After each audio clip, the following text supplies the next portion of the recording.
Good morning বন্ধুরা, সবাই নিশ্চয়ই খুব ভালো আছেন। আর সকাল সকাল আমি আজকে ব্লগটা শুরু করে দিয়েছি। আর আজকে শনিবার, সৌজন্য লাইফস্টাইলে আপনাদের সবাইকে অনেক স্বাগত। সকালবেলায় এই সব ফুল গাছে আমি একটু জল দিয়ে দিচ্ছি। আর এই চন্দ্রমল্লিকা ফুলটা কিন্তু খুব সুন্দর ফুটেছে, আর কিছু কুঁড়িও হয়েছে। আগামী দিনগুলোতেও খুব ভালোভাবে ফুলগুলো ফুটবে। সকালবেলায় উঠে একটু চা খেয়ে নিলাম। আর আমাদের ফ্ল্যাটে এক দাদা আসেন, মানে আমাদের ফ্ল্যাটের সমস্ত যারা যারা আছেন তাদের সারা দিনের যে ডাস্টবিনে যে নোংরাগুলো থাকে সেগুলো ওই দাদা এসে নিয়ে যায় পরের দিন সকালবেলা। তো সেই দাদা সকালবেলায় এসছে, তো আমি দিয়ে দিচ্ছি। আর এই গেটের মুখে ঢোকার জায়গায় দেখলেন একটু অগোছালো হয়ে আছে। আসলে এখানে ছেলের কিছু খেলনা থাকে বা গাড়ি, ও তো সব সময় এইটা নেবে আবার রেখে দেয়, তো সেই জন্যই জায়গাটা একটু অগোছালো। তো এটাকে আবার গুছিয়ে রাখবো পরে। তারপরে যেহেতু চা খাওয়া হয়েছে, তো সেই চায়ের বাসনগুলো সব মেজে নিচ্ছি। আর সকালবেলায় তো ঘুম থেকে উঠতে একদমই ভালো লাগে না, কারণ মনে হয় লেপের ভেতরেই থাকি। আর কলকাতায় কিন্তু বেশ ভালোই ঠান্ডা পড়ে গেছে। আর এদিকে বাসনগুলো সব মেজে নিয়ে তারপরে যে সমস্ত কাজকর্ম থাকে টুকিটাকি সেগুলোই করব। আর সকালবেলায় তো দিদি এসছিল, এসে রাতের বাসনগুলো সব মেজে গেছে। আর এগুলো চায়ের বাসন যেগুলো পড়েছে, তারপরে মাছ ছিল এই কন্টেনারে, তো সেটাও এখন ভালো করে ধুয়ে নিচ্ছি। আর এদিকে বাসনগুলো মেজে আমি জল ছড়িয়ে রাখবো। আর যারা যারা আমার চ্যানেলে নতুন বন্ধু, যারা আমার চ্যানেলে ভিডিওগুলো নতুন দেখছেন, তাদের যদি আমার ভিডিওগুলো ভালো লাগে তাহলে কিন্তু অবশ্যই চ্যানেলটিকে সাবস্ক্রাইব করে দেবেন। আর যারা আমার চ্যানেলটিকে সাবস্ক্রাইব করেছেন তাদেরকে অসংখ্য ধন্যবাদ। এইভাবেই কিন্তু আমার পাশে থাকবেন। তো ছেলেকে এবার ব্রেকফাস্টে ভাবছি আজকের একটু মুড়ি মাখা দেব। ওই কালকে রাত্রে একটু কাঁচা ছোলা ভিজিয়ে রেখেছিল আমার শাশুড়ি মা, তো সেই কাঁচা ছোলা একটু টমেটো কুচি আর একটু শসা দিয়ে ভালো করে মুড়িটা মাখিয়ে দিলে ও এটা খুব ভালোভাবে খেয়ে নেয়। আর প্রত্যেক দিন যদি ওই ধরুন দুধ বিস্কুট বা ডালিয়া, নানান রকম যে টিফিনগুলো আমরা বানিয়ে দিই, সবসময় তো ওই রকম খায়। তো ওকে একটু মাঝে মধ্যে মুড়ি এইভাবে মাখিয়ে দিলে ও কিন্তু ভীষণ ভালোভাবে এই জিনিসটা খেয়ে নেয়। আর এদিকে রান্নাঘরে এখন মাছগুলো সব ভেজে নিচ্ছি। আর আজকের ভাবছি ওই মুড়ো দিয়ে বাঁধাকপির চচ্চড়ি করব, খেতে তো ভীষণ ভালো লাগে। আর ওই মাছগুলো দিয়ে একটু মাছের ঝাল করে নেবো। আর যেহেতু শ্বশুর শাশুড়ি নিরামিষ খায়, তো তাদের রান্নাগুলো আলাদা, তো সেইগুলো পরে করে নেবো। কি বলুন তো, সকাল থেকে কিন্তু রান্নাঘরে কাজটা আমাদের একটু বেশিই থাকে। যদিও আমার শাশুড়ি মা আমাকে অনেক হেল্প করে। আর এদিকে আমি ভাতটা বসিয়ে দিচ্ছি। মাই বসাচ্ছিল চাল ধুয়ে, তো আমি মাকে বললাম যে তুমি স্নানটা করে নাও, তা আমি এখন ভাতটা বসিয়ে দিই। তো এখানে চাল ধুয়ে আর ভাতটা বসিয়ে দেবো। আর ওদিকে তো মায়ের স্নান হয়ে গেলে তারপরে আমিও স্নানটা করে নেবো, নিয়ে পুজো করতে হবে। আর এদিকে দুপুরবেলা দেখলাম বেশ ভালোই কিন্তু আকাশে ঝলমলে রোদ ছিল, তারপরে হঠাৎ করেই পুরো মেঘলা হয়ে গেছে। ভাবলাম ছাদে যাব, তারপরে আর যাওয়া হয়নি স্নানের পরে। তো স্নান করে এসে আমি একটু ঠাকুরের পুজোটা করে নিলাম। আর এদিকে তুলসী গাছে একটু জল দিয়ে আর ধূপ দিতে এসছি। অনেকেই বলেন যে লক্ষ্মীমন্ত বউ হতে গেলে নাকি সংসারের সমস্ত কাজ শিখে নিতে হয়। আচ্ছা, শুধুই কি সংসারের কাজ শিখলেই সেই বউটা লক্ষ্মীমন্ত বউ হয়? যদি একটা বউ সংসারের সমস্ত মানুষকে ভালোবেসে আগলে রাখে, তাদের দরকারে পাশে থাকে, তবেই তো একটা সংসার খুব ভালো হয়। অবশ্যই কিন্তু সেই পরিবারের শ্বশুর শাশুড়ি বলুন বা ননদ ভাসুর, সবাই যদি সেই বৌমাকেও সবাই ভালোবেসে আগলে রাখে, তবেই কিন্তু একটা সংসার খুব সুন্দরভাবে সুখের হতে পারে।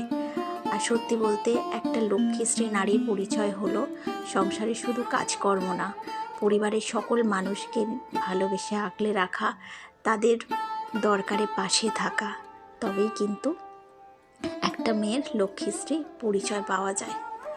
আর এদিকে আমি রান্নাঘরে চলে এসেছি। এসে আমি ওই যে বলেছিলাম বাঁধাকপির তরকারি করব, তো সেই জন্য বাঁধাকপির তরকারিটা আমি বসিয়ে দিয়েছি। আর এদিকে আমি কড়াইশুঁটিগুলো ছাড়িয়ে নিচ্ছি। তো কড়াইশুঁটিগুলো ছাড়িয়ে আমি বাঁধাকপির মধ্যে দিয়ে দেবো, তো সেই জন্য আমি আগে আলুটা ভেজে নিচ্ছি। আর যেহেতু মাছের মুড়ো দিয়ে করব, তো সেই জন্য একটু বাঁধাকপির মধ্যে একটু পেঁয়াজ রসুন দিয়েই করব। আর যদি নিরামিষ করতাম তাহলে আর পেঁয়াজ রসুন দিতাম না। আর এইভাবে মুড়ো দিয়ে করলেও কিন্তু বাঁধাকপির তরকারি ভীষণ ভালো লাগে খেতে।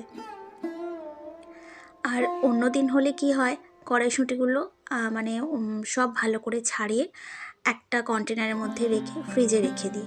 কিন্তু আজকে যেহেতু হাতে একদমই সময় কম, সেই জন্য যে কটা লাগবে সেই কটাই শুধু ছাড়িয়ে আমি তরকারির জন্য রেখে দেবো, আর বাদ বাকিগুলো অন্য সময় ছাড়িয়ে রাখবো।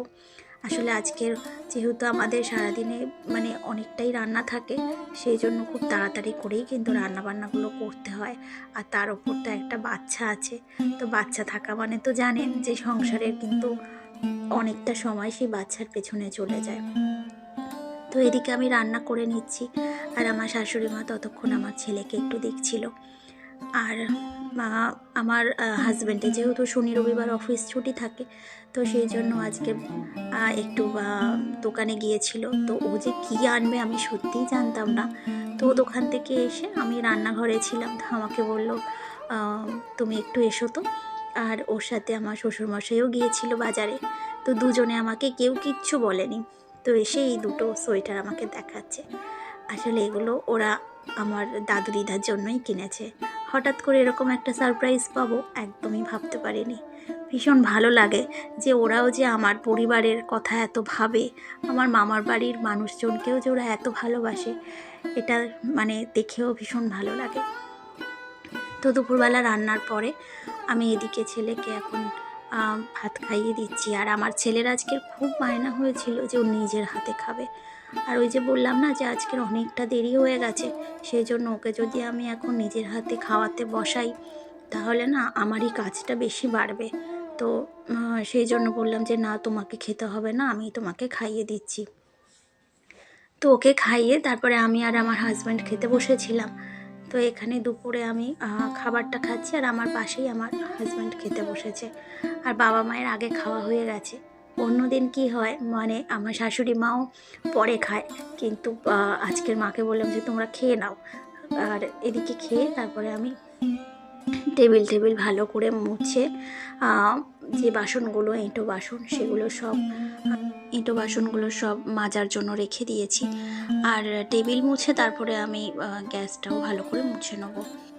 রান্নাঘর যদি একটু ক্লিন থাকে তাহলে কিন্তু ভীষণ ভালো লাগে।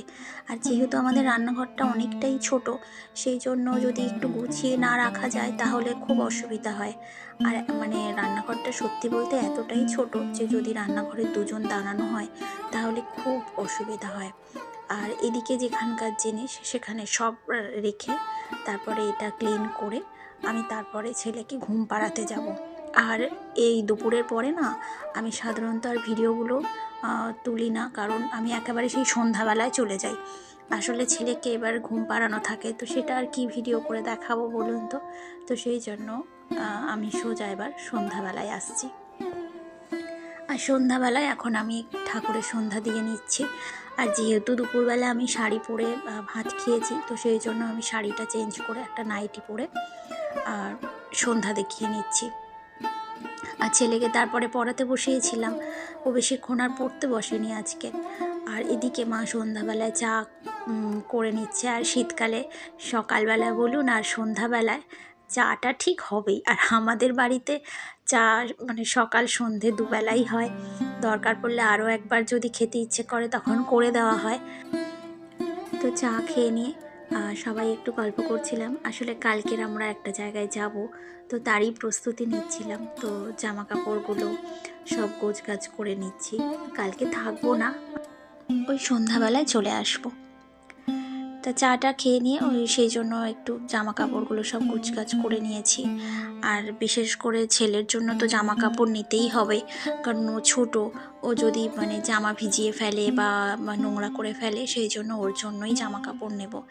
আর আমার জন্য দেখি যদি একটা নাইটি নিতে পারি তো ভালো, সেটাই নেব। বেশি কিছু আর নেব না, যতই লাগেজ করবেন তত মানে কষ্ট। আর একেবারে আমি এবার রাত্রিবেলায় চলে এসেছি, একটু ডিম ভাজা করব। আসলে আমার বরের ভীষণ ভালো লাগে রুটি দিয়ে ডিম ভাজা খেতে, আর সাথে তো তরকারি আছেই। আর বন্ধুরা, আজকের ভিডিওটা আমি আর বেশি বড় করছি না, আমি এখানেই শেষ করে দিচ্ছি। আর যদি ভিডিওটা ভালো লাগে অবশ্যই কিন্তু চ্যানেলটিকে সাবস্ক্রাইব করে দেবেন।